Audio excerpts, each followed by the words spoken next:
అంటే మీ పరిస్థితి ఏందో మరి. అవునా? ఇదే మన పిల్లలకు మేనమావా? ఇటువంటి వ్యక్తిని మనం ముఖ్యమంత్రిగా ఎన్నుకుంది. 2,000 రూపాయలు పెన్షన్ ఇచ్చిన చంద్రబాబు నాయుడు గారిని కాదని మాకు 3 ఏళ్ళు ఇస్తాడు, 4 ఏళ్ళు ఇస్తాడు అని చెప్పి వర్షం వచ్చిందని ముంతలకు పోసుకున్నావా లేదా?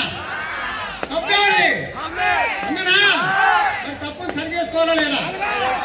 చేసుకోవాలా?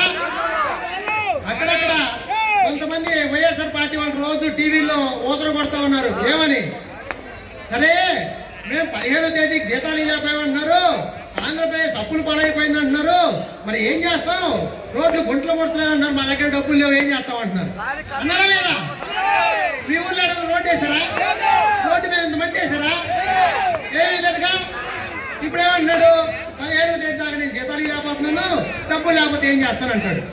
ఈసారి మళ్ళీ ఎలక్షన్ రోజు డబ్బులు పంచి మళ్ళీ ముఖ్యమంత్రిని అవుతాను అంటున్నాడు. అయిన తర్వాత ఏం చేస్తాడు, ఇంకా నా దగ్గర డబ్బులు లేవు, నేను మీ పెన్షన్ ఇవ్వలేను, అమ్మఒడి ఇవ్వలేను, అసలు సంక్షేమ పథకానికి దేనికి డబ్బులు ఇవ్వడానికి నా దగ్గర డబ్బులు లేవంటాడు. అంటారా లేదా? అప్పుడు ఏం చేస్తారు? అప్పుడు మళ్ళీ ఎలక్షన్ ఇస్తారా? దిగుతాడా కిందకి?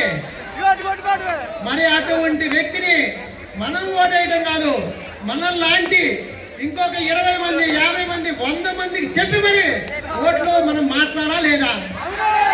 మార్చాలా? ఏది హుషారు లేదు మీ దగ్గర. సో మనం అందరం ఈరోజు చంద్రబాబు నాయుడు గారు చెప్తా ఉన్నారు, నేను గ్యాస్ సిలిండర్లు 3 ఫ్రీగా ఇస్తానమ్మా మీకు, అదేవిధంగా ప్రతి మహిళకి నెలకు 1,500 రూపాయలు ఇస్తాను, మీకు భవిష్యత్ గ్యారంటీ ఇస్తానని చెప్తా ఉన్నాడు. దానికి కొంతమంది వైఎస్ఆర్ లీడర్లు టీవీలో పేపర్లో మాట్లాడుతూ ఉన్నారు. ఏమనంటే, మేము ఇలాపోతున్నాం, రాష్ట్రంలో డబ్బులు లేవు, ఈయన ఎక్కడ తెచ్చిస్తాడు అంటున్నారు. అంటున్నారా? మీరు వింటున్నారా? మరి మీరు ఏం చెప్తున్నారు జనానికి సమాధానం? మన తండ్రి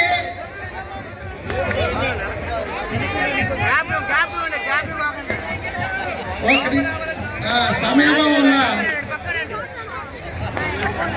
మన తండ్రి మన 10 ఎకరాలు పొలం ఇచ్చాడు అనుకో, ఆ పొలాన్ని ప్రతి సంవత్సరం రోజు 1 ఎకరం ఖర్చు పెడతా ఉన్నాం, 2 రోజులు పెడతాం.